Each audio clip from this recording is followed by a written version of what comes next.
Donc, on s'excuse, on continue. Donc, c'est un récepteur qui est au niveau cytosolique. Donc, c'est pas un récepteur membranaire, donc il n'y a pas de voie de signalisation. Là, par exemple, le récepteur, normalement, quand il est associé à une protéine telle que l'HCP90, c'est un récepteur qui est inactif. Ok?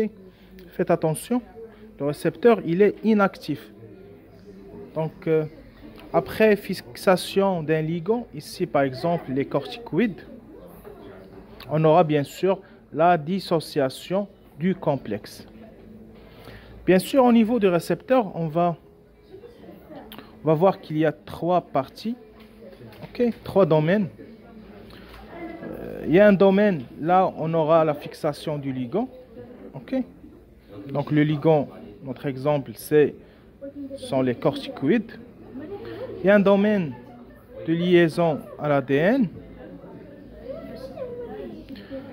Il y a également un domaine d'activation de gènes. Donc, c'est un domaine de régulation de la transcription. Donc, je reviens sur le récepteur. Le récepteur, c'est un récepteur aux stéroïdes. Donc, c'est un récepteur en doigt de zinc. Ok? En doigt de zinc, on voit bien ce métal. Il est présent au niveau du récepteur. Ok? Donc, après fixation du ligand, on va voir dissociation du complexe. Et bien sûr, le récepteur va faire une translocation, va passer au niveau, bien sûr, via les pores nucléaires, bien sûr, parce que la membrane nucléaire, c'est une bicouche. Donc, on va voir des pores nucléaires, des nucléoporines, va traverser la membrane nucléaire pour se fixer au niveau de la région, au niveau d'un gène bien précis. Voilà. Donc, on voit que ce récepteur va jouer le rôle d'un facteur de transcription. Ok. Donc, je rappelle ici, le récepteur, c'est différent d'un récepteur membranaire. Donc, ici, on n'aura pas une voie de signalisation, puisque les corticoïdes, ils vont traverser la membrane plasmique pour arriver directement au cytosol pour se fixer au niveau d'un récepteur, un récepteur en doigt de zinc. Donc il n'y a pas de récepteur membranaire.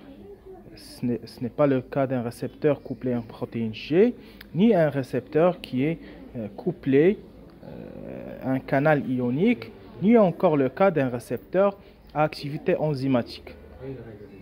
Donc pas de voie de signalisation. Donc les corticoïdes vont traverser, puisque c'est hydrophobe, c'est lipophile, donc ils vont traverser la membrane pour arriver directement au niveau du cytosol. Et le récepteur va jouer le rôle d'un facteur de transcription. Voilà donc la différence entre un récepteur, on va dire, entre parenthèses, nucléaire, et un récepteur membranaire. Donc la différence, c'est qu'il n'y a pas de voie de signalisation, on n'a pas besoin de messager ni de second messager. Donc, mais l'effet ici, c'est lent. Ok? Donc ça prend du temps, même l'effet biologique, ça prend du temps par rapport à un récepteur membranaire. Voilà, merci.